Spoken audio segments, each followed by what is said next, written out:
इस वीडियो में हम लोग जो है क्वेश्चन नंबर 4 को समझेंगे और उसका पहला देखिए जो पार्ट दिया है। पहले मैं क्वेश्चन पढ़ रहा हूँ। निम्नलिखित अभिक्रियाओं वाली गैल्वेनिक सेल का मानक सेल विभव परिकलित कीजिए। यानी हमें क्या निकालना है, E0 सेल निकालना है। उपरोक्त अभिक्रिया के लिए डेल्टा RG0 एवं साम्य स्थिरांक माने Kc की भी गणना कीजिए। तो पहला जो इसमें लिखा 2 chromium solid 3 cadmium plus 2 plus तीर का निशान 2 क्रोमियम प्लस 3 प्लस उसके बाद प्लस 3 कैडमियम। तो एक सेल रिएक्शन दी गई है। इसके लिए आपको E0 सेल निकालना है, डेल्टा G0 निकालना और Kc निकालना। ठीक है, तो देखिए हम लोग इसको सॉल्व कैसे करेंगे देखिएगा। ये मैंने सेल रिएक्शन लिख दिया है जो आपकी बुक में लिखा है। ये 3 प्लस है ना, ये 3 प्लस लिखा हुआ है।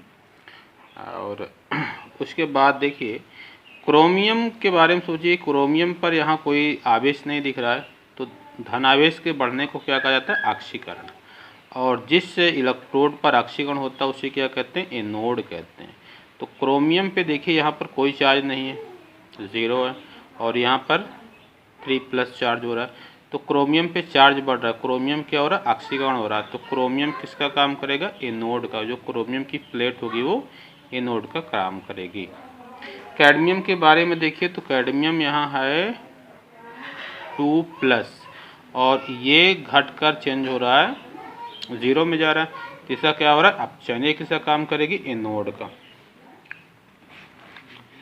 तो एनोड पर ऑक्सीकरण तथा कैथोड पर अपचयन होता है। ये बात आपको याद रखनी है। एनोड पर क्या होता है, ऑक्सीकरण होता है, कैथोड पर क्या होता है, अपचयन होता है। तो एनोड यहाँ पर किसका है, एनोड है हमारा क्रोमियम। यानी क्रोमियम मेटल जो है वो क्रोमियम प्लस 3 यहाँ लिखिएगा, 3 प्लस है ना, क्योंकि मैं बार बार उसी को गलती को दोहरा रहा हूँ। आप सुधार करिए। यहाँ पर वो चीज़ एक ही है, चाहे +3 लिखो चाहे 3 प्लस लिखो, लेकिन 3 प्लस लिखा है तो 3 प्लस ही लिखे। ठीक है, यहाँ पर देखिए मैंने सही लिखा। और इसका जो ये जो मानक अपचयन विभव होता है ये मैंने बुक की टेबल से ही लिखा है, बुक से लिखा है, तो अभी मैं उसको दिखा भी दे रहा हूँ। तो क्रोमियम का मानक अपचयन विभव कितना होता है, -0.74 वोल्ट। कैडमियम का होता है -0.40 वोल्ट। तो यहाँ से तो आपको स्पष्ट हो गया कि क्रोमियम का ऑक्सीकरण हो रहा है तो क्रोमियम एनोड होगा, क्रोमियम की जो छड़ होगी। और कैडमियम का क्या हो रहा है, अपचयन हो रहा है, तो क्या होगा, कैथोड होगा। ये फार्मूला आपको याद रखना है, E0 सेल बराबर E0 cathode minus E0 anode. तो यहाँ पर कैथोड कितना है, कैथोड है हमारा कैडमियम का और इसका जो E0 है -0.40। और E0 एनोड, एनोड क्या है, क्रोमियम का है, ये कैडमियम का कैथोड है, तो उसका मैंने मानक अपचयन विभव लिख दिया। यहाँ पर E0 जो लिखना है वो मानक अपचयन विभव ही लिखना, एनोड का भी कैथोड का भी लिखना। तो ये क्रोमियम का है -0.74, तो यहाँ रखना है, माइनस गुणे माइनस प्लस हो जाएगा। इसको घटाएंगे तो +0.34 वोल्ट आ जाएगा। ये तो आपका E0 सेल आ गया। इसके बाद डेल्टा G0 बराबर होता है -NF E0 सेल। ये फार्मूला आपको मैंने पढ़ाया है और इस पर कुछ क्वेश्चन भी कराए हैं, तो उसको आप वीडियो में जाके देखिएगा। देखिए जो क्रोमियम है, अगर आप ये जो कंबाइंड रिएक्शन इसको आप ब्रेक करेंगे तो देखेंगे तो क्रोमियम सॉलिड किस में चेंज हो रहा है, क्रोमियम 3 प्लस में चेंज हो रहा है। क्रोमियम 3 प्लस में चेंज हो रहा है, 3 इलेक्ट्रॉन निकल रहे हैं। तो यह इस पर तो ऑक्सीकरण हो रहा है, तो ये क्या है, एनोड है। कैथोड पर क्या हो रहा है, कैडमियम 2 प्लस 2 इलेक्ट्रॉन को लेके कैडमियम में चेंज हो रहा है। तो मैंने आपको बताया था कि किसी भी सेल रिएक्शन में इलेक्ट्रॉन कैंसिल हो जाना चाहिए। तो यहाँ पर +3 इलेक्ट्रॉन, यहाँ पर 2 इलेक्ट्रॉन, इसमें हम किससे गुणा करेंगे, 2 से, और इसमें किससे गुणा करेंगे, 3 से, और दोनों को क्या करेंगे, जोड़ेंगे। तो यहाँ पर 2 क्रोमियम, इसके बाद यहाँ पर 3Cd2 प्लस, और यहाँ पे 6 इलेक्ट्रॉन, यहाँ पे 6 इलेक्ट्रॉन, वो कैंसिल होंगे, तीर का निशान, 2Cr3 प्लस 3Cd हो जाएगा। तो यहाँ पर कितने इलेक्ट्रॉन हो रहे हैं? 2 3 6, 3 दूना 6, तो n बराबर क्या आ गया? 6 आ गया। तो देखिए डेल्टा G0 बराबर -NF E0 सेल, तो ये -6 96,500 0.34 गुणा करेंगे तो मतलब कि ये मैंने कैलकुलेटर से निकाला है, ये इकाई, दहाई, सैकड़ा, हज़ार, 10,000, लाख, 1,96,860 जूल आ जाएगा, क्योंकि ये एनर्जी होती है। आप दशमलव को 1 2 3 अंक यहाँ पे लाएंगे तो यह किस में 10 की गुणे 3 घात होगा, उसको समझ रहे होंगे। इसको हम गुणे 10 की 3 घात जूल लिख सकते हैं। 10 की 3 घात को क्या कहते हैं? किलो कहते हैं।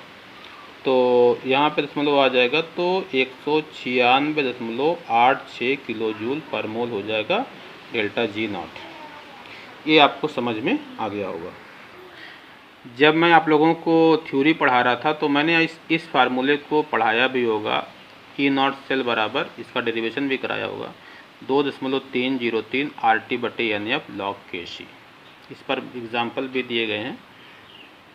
तो E0 सेल तो हम लोगों ने निकाल लिया, 0.34 वोल्ट, 2.303 R का मान 8.314, टेम्परेचर 298 केल्विन या 25 डिग्री सेंटीग्रेड लिया जाता है। N जो है 6 हो गया, F है 96,500। तो हमें Kc का मान निकालना, तो ये पूरी चीज़ जाएगी इधर ऊपर और ये पूरी चीज़ जाएगी नीचे। तो ऊपर का गुणा करने पर आ जाएगा वही गुणा, इसी का तो गुणा किया गया था NF E0 सेल का, तो इसके पहले भी यही आया है ना। नीचे गुणा करने पर ये आएगा, भाग देने पर आएगा 34.501, एक Kc होता। तो अब अगर एंटी लॉग इसका लेना, यहाँ पर लॉग की बेस कितना है, लॉग का जो बेस है वो 10 है। अब अगर इसका एंटी लॉग लेना है तो मैं आपको बता रहा हूँ, जो दशमलव के पहले की संख्या है वो 10 की पावर में जाती है, और हम क्या करेंगे, 0.50 के आगे एक पहले खाने मान देखेंगे और 0.1 अंक के बाद लगाएंगे। तो इसे मैं अभी देख के बता रहा हूँ। ये तो समझ में आ गया होगा कि ये जो 34 है कहाँ जाएगा? 10 की पावर में आएगा। इसका हमें एंटी लॉग देखना, दशमलव के बाद वाले का, यानी 50 के आगे 0.50 के आगे पहले खाने में मान देखना है और दशमलव को 1 अंक के बाद लगाना है। तो यहाँ पर आप इस बात को देखिए, 0.50 के आगे पहले खाने में मान देखना है, 3170 है, दशमलव को मुझे 1 अंक के बाद लगाना है, यानी 3.17 होगा, गुणे 10 की पावर 34। तो जो दशमलव किधर 34 था वो 10 की पावर में जाएगा, है ना। तो इसमें हो जाएगा 3.17 होना चाहिए था, 17 है, 170 है, वो मैं 0 वाला लिख दिया था, गुणे 10 की पावर 34। ठीक है, ये देखिए आपका Kc आ गया, और इसके पहले आपने डेल्टा G0 तो निकाल ही लिया है। ठीक है, E0 सेल भी आपने निकाल लिया है, ये प्लस 0.34 वोल्ट आ गया। इस तरीके से जो फर्स्ट पार्ट था उसको हम लोगों ने सॉल्व कर लिया है। अब हम सेकंड पार्ट इसका सॉल्व करने जा रहे हैं। सेकंड पार्ट इसका देखिए, Fe2 प्लस एक्वस और Ag plus aqueous, Fe plus 3 plus aqueous और Ag सॉलिड, ये इसकी सेल रिएक्शन दी है। तो पहले हम क्या करेंगे, ये सेल रिएक्शन लिखी गई है, तो यहाँ पर कितना चार्ज है 2 प्लस, यहाँ पर कितना चार्ज है 3 प्लस ना। यहाँ पर Ag पे प्लस चार्ज है, Ag न्यूट्रल है। तो यहाँ पर देखिए ऑक्सीकरण चार्ज जो है बढ़ रहा है, तो इसका क्या हो रहा है, ऑक्सीकरण हो रहा है। तो ये किसका काम करेगा, एनोड का। और यहाँ पे आवेश, धन आवेश घट रहा है, तो ये क्या है, अपचयन, किसका काम करेगा, कैथोड का।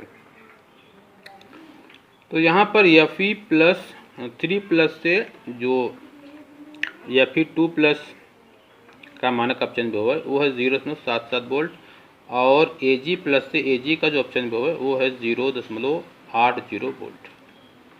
एनोड तो स्पष्ट हो गया, एनोड Fe का है, कैथोड जो है हमारा Ag का। तो ई नॉट सेल क्या होता है, E not cathode minus E not anode, यानी हमको क्या करना है 0.80 में से 0.77 को माइनस कर देना है। तो देखिए जब इसको घटा देंगे तो 0.03 वोल्ट ये ई नॉट सेल आ जाएगा। अब देखिए Fe 2 प्लस है या फिर 3 प्लस में कन्वर्ट होगा, एक इलेक्ट्रॉन निकलेंगे और इस रिएक्शन का ई नॉट सेल आपको मैंने सामने लिख दिया, इसके पहले भी बता दिया हूँ। Ag प्लस एक इलेक्ट्रॉन ग्रहण करेगा, सॉलिड में कन्वर्ट होगा, इसका भी ई नॉट सेल आपको लिख दिया गया। इसका दोनों का क्या लिखा, मानक अपचयन विभव लिखा गया। तो यहाँ पर n बराबर कितना आ गया, 1 आ गया, क्योंकि एक ही इलेक्ट्रॉन कट रहे हैं तो n बराबर कितना आ गया, 1 आ गया। डेल्टा G नॉट बराबर क्या होता है, minus NF E naught cell होता है। ई नॉट सेल आपने निकाल लिया, n का मान 1 है, F का मान 96,500 होता है, गुणा करने पर 2895 जूल आएगा माइनस। उसके बाद ई नॉट सेल बराबर होता है 2.303 RT/NF log Kc होता है।